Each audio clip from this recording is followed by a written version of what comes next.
আজকে বিশ্ব নবী দিবস, সেই উদ্দেশ্য করে কলকাতায় বিভিন্ন স্থানে বিভিন্ন রকমভাবে সুন্দরভাবে আর কি নবী দিবস উদযাপন হচ্ছে। পার্ক সার্কেসের এইখানে একটা খুবই সুন্দরভাবে নবী দিবস উদযাপিত হচ্ছে। এরা এত সুন্দরভাবে সাজিয়েছে, জাস্ট না দেখলে তোমরা বুঝতে পারবে না।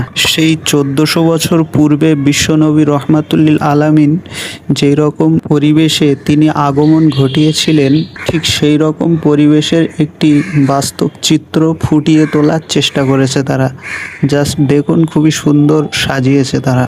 এটা সেই বাবে জিবরিল যেখানে বিশ্বনবী সাল্লাল্লাহু আলাইহি সাল্লাম বসে থাকতেন, আর সেই মসজিদে জিবরিল আলাইহিস সালাম ওই নিয়ে আসতেন।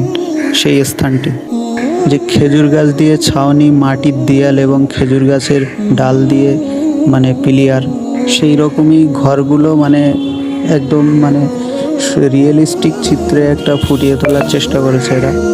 আর এই বড় বড় অরিজিনাল খেজুর গাছ তারা নিয়ে এসছে, নিয়ে এর ডেকোরেশনে খুবই সুন্দর। আর এই যে কুয়া যেটা দেখতে পাচ্ছ, এই কুয়াটি পানি বিশ্বনবী সাল্লাল্লাহু আলাইহি সাল্লাম ব্যবহার করতেন।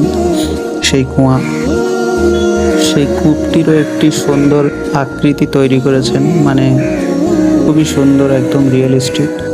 আর এগুলো বানানোর মাধ্যমে একটা জিনিস আমাদের সকলের মনের মধ্যে ফিল করানোর চেষ্টা করিয়েছেন তারা, যে বিশ্বনবী সাল্লাল্লাহু আলাইহি ওয়াসাল্লাম এই কুঁড়ে ঘরে এসে এবং কত কষ্ট করে থাকার পরেও তিনি আমাদেরকে আজকের এই দিন দাওয়াতটি সারা বিশ্বে ছড়িয়ে দিয়েছিলেন, যা থেকে আজকে আমরা সারা বিশ্বের মুসলমান একটি সুন্দর এবং শান্তির ধর্ম পেয়েছি এবং বিশ্বের সর্বশ্রেষ্ঠ কিতাব পবিত্র কোরআন শরীফ পেয়েছি। তাই সেই বিশ্বনবী রহমাতুল্লিল আলামিনের কারণেই আজকের আমরা মুসলিম হিসেবে আজকের গর্বিত। আর আজকের এই বিশ্বনবী দিবসের দিনে এই সুন্দর চিত্রর মাধ্যমে তানার কথা আমাদেরকে স্মরণ করে দেওয়ার জন্য এই সমস্ত প্রতিষ্ঠানকে আমরা সকলে ধন্যবাদ জানাই। এবং ভালো লাগলে অবশ্যই একটি লাইক করবেন এবং শেয়ার দিয়ে সাবস্ক্রাইব করবেন।